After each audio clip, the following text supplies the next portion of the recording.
Today I'd like to cover a few areas that relate specifically to jazz walking bass line. We're not going to focus so much on the actual pitches of the line this time, but on the sound and the reproduction of it. What makes your bass line sound jazzy? Obviously the pitch is a big part, but there's a bunch of other elements in too. Let's get started with the most fundamental, and that is your sound, your tone. In general, we think of a walking bass line in traditional jazz as a dark, warm tone, basically imitating the double bass. I know the Jocko tone, that's put your hand back here and get real trebly, but that's not what most people think of when they think of a jazz walking bass line. Many people play way up here on the fingerboard as opposed to back here just to get sort of a warmer sound. Some people turn their hand on the side like that to get a little more meat on it, and that's fine. All those different things work. You want to listen to it and work on it. On a typical jazz bass layout like this, I know this is a P bass, but Fender bass kind of thing, we simply roll the tone all the way back to get that jazz sound.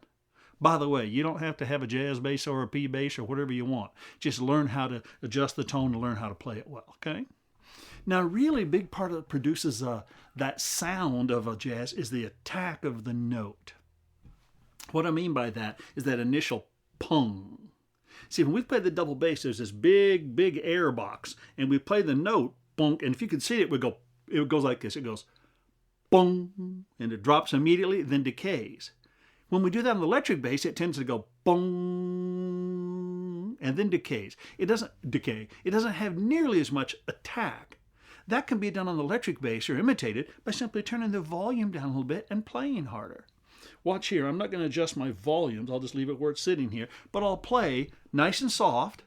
I'm just barely touching the string. Now some people say, well, I want it louder, so they turn the volume. Well, let's just play a little bit stronger. Ooh, I'm bending the string now. I'm going to exaggerate it.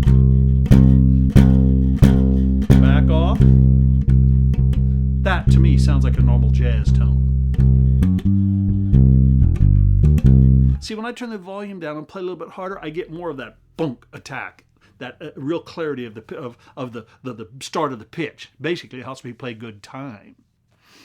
So simply turn the bass down a little bit, play a little bit harder. I know that often with students, we want to teach them to play kind of light so they can play smooth, but jazz bass on the electric bass, dig in. I always just tell students, bend the string, man. Just make sure you're bending the string. And for a while, you may go overboard and play a little aggressive and strong, but we want to have a strong sound that we can then work with, okay? Cool. Let's go to another topic now.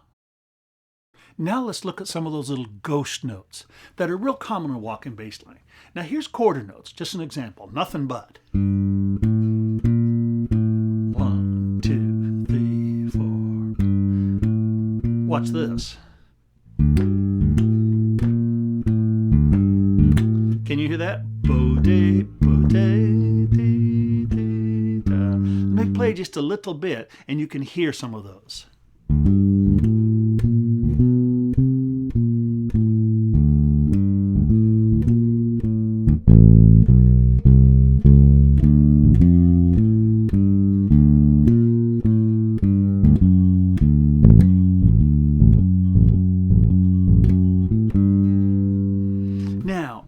Often folks think that needs to be a diatonic note.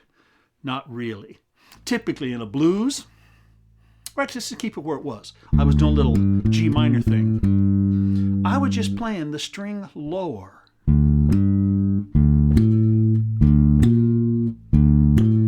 And that's common, that open string lower, no matter what key you're in. Trust me, it seems a little bit strange. Here's C minor. Watch this.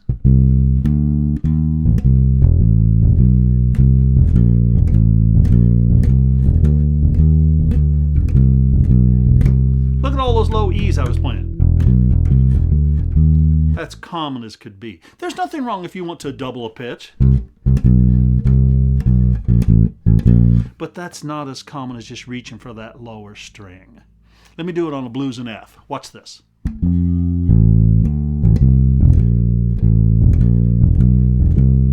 Slow motion.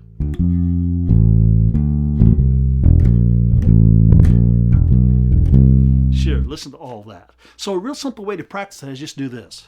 3, 4, 1, 2, 3, 4.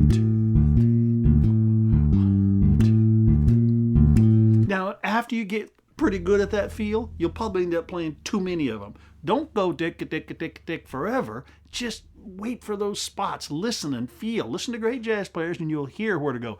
Tick-gong, gong, gong, get-dong, ding, get-ding, ding. Sounds totally cool when you learn to do it. Keep it simple, but that's a good way to practice it. Do it every time.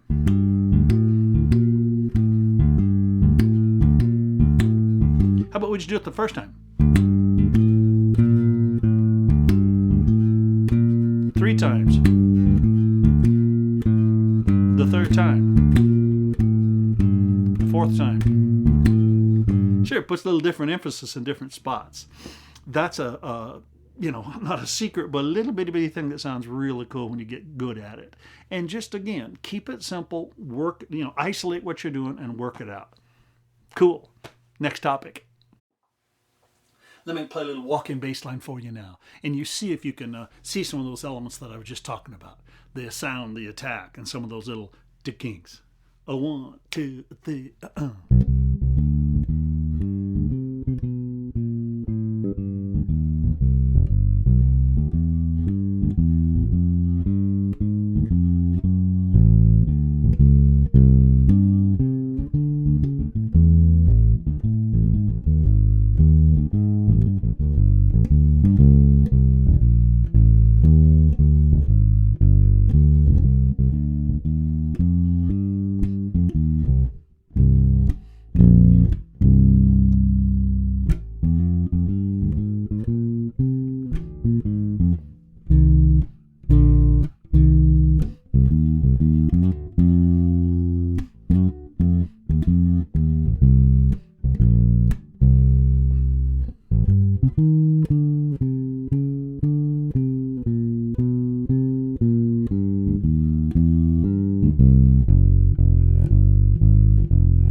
Let's talk about those tenths I was playing.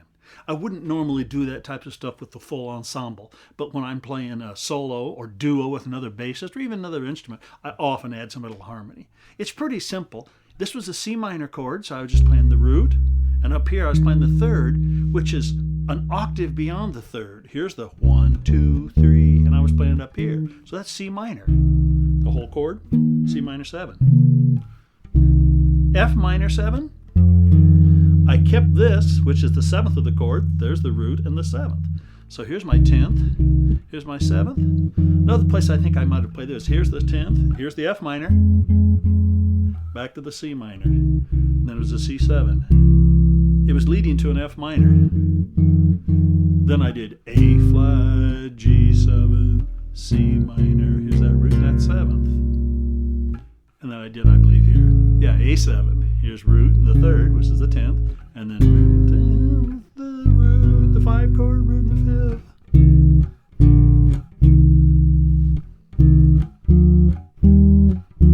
Sure, I'm just playing 1, 2, 3 of that C minor chord, and I'm harmonizing it above. There's the 3rd, there's the 3rd, there's the 3rd. Yeah, these are kind of fun, particularly when you're working by yourself. You can hear the chords.